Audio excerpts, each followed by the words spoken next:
पक्ष, जी संघटना, जे कार्यकर्ते भारतीय संविधानाला मानणार अशा कार्यकर्त्यांना जर सरकारच्या विरोधात बंड केला, सरकारच्या विरोधात आंदोलन, धरणे, निदर्शने, सरकारचा विरोध केला, सरकारच्या कोणत्या नीतीला विरोध केला, तर त्या पक्षाला, त्या पक्षाच्या कार्यकर्त्याला, त्या पक्षाच्या नेत्याला अर्बन नक्षलवाद म्हणून, नक्षलवादी म्हणून जेलमध्ये घालण्याचं काम या ठिकाणी हे सरकार करणार आहे. म्हणून 2024ला त्यांनी जन सुरक्षा विधेयक हे एक काळा कायदा महाराष्ट्राच्या विधानसभेमध्ये पारित केला आणि सर्व संमतीनं तो कायदा या ठिकाणी लागू झालेला आहे.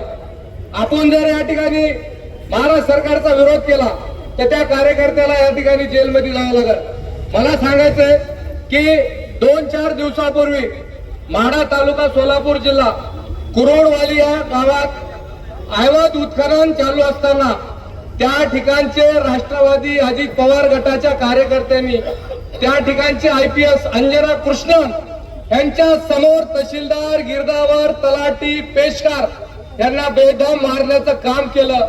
मग त्यांच्यावर हा कायदा लागू होत नाही का? तर त्यांच्यावर हा कायदा लागू होतो. कारण कायद्याचं नाव आहे जनसुरक्षा, जनतेची सुरक्षा. जनतेचे पैसे अवैध उत्खनन करून त्यांनी रॉयल्टी न भरता त्या ठिकाणी ते मुरुम अवैध पद्धतीने विकत होते आणि एक लेडीज त्या ठिकाणी IPS अधिकारी, त्या ठिकाणच्या लेडीज IPS अधिकाऱ्याला त्या ठिकाणचा मगरूर उपमुख्यमंत्री अजित पवार नावाचा अतिशय बेजबाबदारपणे त्या लेडीज अधिकाऱ्याला आरोतुरीची भाषा बोलून तुला मी बघतो, तुला नोकरीवरून काढतो, ह्या पद्धतीची वागणूक जर पोलीस डिपार्टमेंट मधल्या IAS IPS अधिकाऱ्यांना जर मिळत असेल तर या ठिकाणच्या सर्वसामान्य कार्यकर्त्याला कशा पद्धतीची वागणूक हे सरकार देईन याचं आपण लक्षात घेतलं पाहिजे. मी नेपाळच्या जनतेचं या ठिकाणी हार्दिक अभिनंदन करेन. बाबाजानी साहेब, रेगे साहेब, नेपाळच्या जनतेने कुत्र्यावानी मंत्र्याला मारून हाकलून दिले आणि त्या ठिकाणची जी गोदी मीडिया आज आपल्या या ठिकाणचे आजतक जे चॅनल आहेत, जे नरेंद्र मोदीचं टोटल फेक अकाउंट त्या ठिकाणी यशस्वी पद्धतीने चालवते, नेपाळच्या त्या लोकांनी त्या पत्रकारांना सुद्धा मारण्याचं काम केलंय. म्हणून नेपाळच्या जनतेचं या ठिकाणी अभिनंदन केलं पाहिजे. श्रीलंका, बांगलादेश आणि नेपाळ त्या ठिकाणच्या नागरिकांसारखं जर भारतात झालं तर नरेंद्र मोदीला, अमित शहाला आणि देवेंद्र फडणवीसला पळून जाण्यासाठी कोणता देश सुद्धा राहणार नाही. बांगलादेशच्या पंतप्रधान शेख हसीना यांच्या विरोधात त्या ठिकाणच्या विद्यार्थ्यांनी आंदोलन केलं, त्या बाईला पळून जावं लागलं, पण तिला भारतामध्ये त्या ठिकाणी पनाह मिळाली, जागा मिळाली. कारण इथं परमपूज्य बोधिसत्व डॉक्टर बाबासाहेब आंबेडकरांचं संविधान आहे. इतर देशामध्ये बाबासाहेबांचं संविधान नाही. मग मोदी, दलिंदर हे सगळे फडणवीस कुठं जातील पळून? त्यांना जागा मिळणार नाही आणि त्यांना जागा आपल्याला देऊ द्यायची नाही. म्हणून येत्या काळामध्ये आपल्या सर्व पक्षांना, सर्व समविचारी पक्षाच्या कार्यकर्त्यांना, नेत्यांना आपापले हेवे देवे बाजूला ठेवून या देवेंद्र फडणवीस आणि नरेंद्र मोदी या जातीवादी लोकांचा या ठिकाणी आपल्याला मुकाबला करायचा आहे. ह्या विधेयकाच्या माध्यमातून आज तुम्हाला सांगतो, 1 जानेवारी 2018ला पुण्यामध्ये त्या ठिकाणी एल्गार परिषदेचं आयोजन केलं. आमच्या त्या ठिकाणी उमर खालेद, आमचे कन्हैया कुमार, जिग्नेश मेवानी हे तरुण नेतृत्व या ठिकाणी भीमा कोरेगावला आलं. त्यांनी त्या ठिकाणी भाषण केले, परिवर्तनाच्या त्या ठिकाणी त्यांनी लोकांना अवलोकन केलं. पण त्या लोकांना सुद्धा त्या ठिकाणी त्यांनी अर्बन नक्षलवादी म्हणून त्या ठिकाणी जेलमध्ये घालण्याचं काम केलं.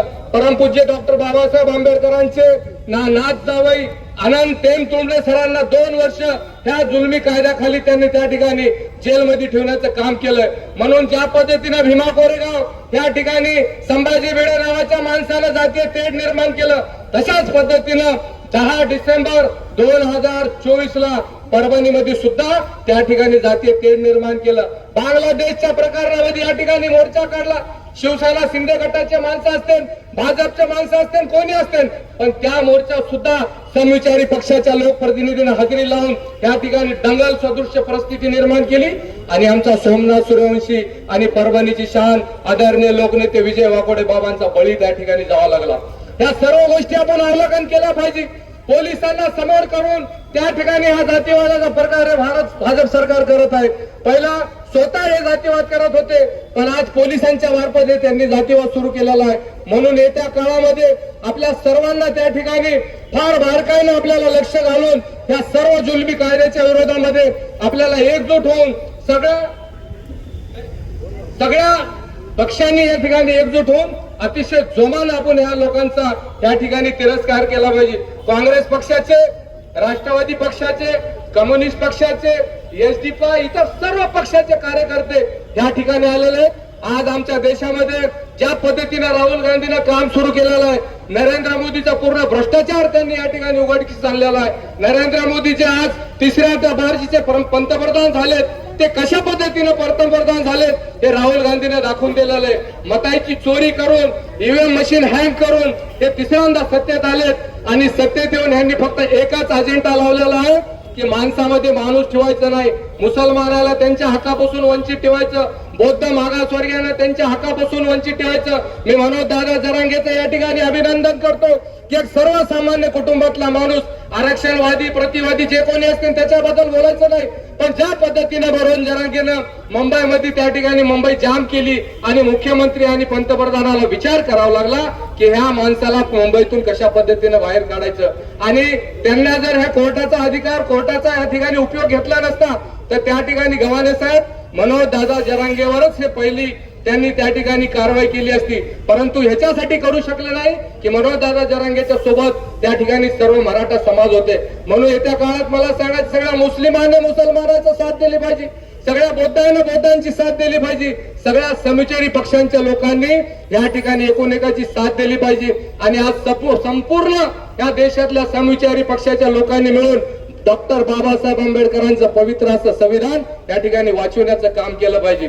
या ठिकाणी हिंदू खतऱ्यामध्ये नाही, या ठिकाणी मुसलमान खतऱ्यामध्ये नाही, या ठिकाणी भारत सुद्धा खतऱ्यामध्ये नाही. या ठिकाणी खतऱ्यामध्ये जर काय असेल तर ते भारतीय संविधान खतऱ्यामध्ये. येत्या काळामध्ये आपल्याला संविधान वाचवायचंय, त्याच्यामुळे संविधानाचं रक्षण करा, संविधानाच्या मार्गाने आपण या ठिकाणी आंदोलन केलं पाहिजे. ज्या पद्धतीने आमच्या देशाचे नेते राहुल गांधी, देशामध्ये फक्त एकच नाव आहे, राहुल गांधी और देश की आंधी. जोपर्यंत राहुल गांधी सारखे नेते या ठिकाणी समोर येणार नाहीत तोपर्यंत या नरेंद्र मोदीचं आपण काही करू शकणार नाही. म्हणून राहुल गांधीचा हात बळकट करण्यासाठी, इंडिया आघाडीचे हात बळकट करण्यासाठी, समविचारी पक्षांचे हात बळकट करण्यासाठी सर्वसामान्य लोकांनी या ठिकाणी सर्व समविचारी पक्षांना सोबत घेऊन त्या ठिकाणी आपण काम केलं पाहिजे. म्हणून जाता जाता एवढंच सांगतो, आजादी की शाम नहीं होने देंगे, वीरों की समाधियों को बदनाम नहीं होने देंगे, और जब तक बदन में लहू का आखिरी खतरा है भारतीय संविधान को नीलाम नहीं होने देंगे.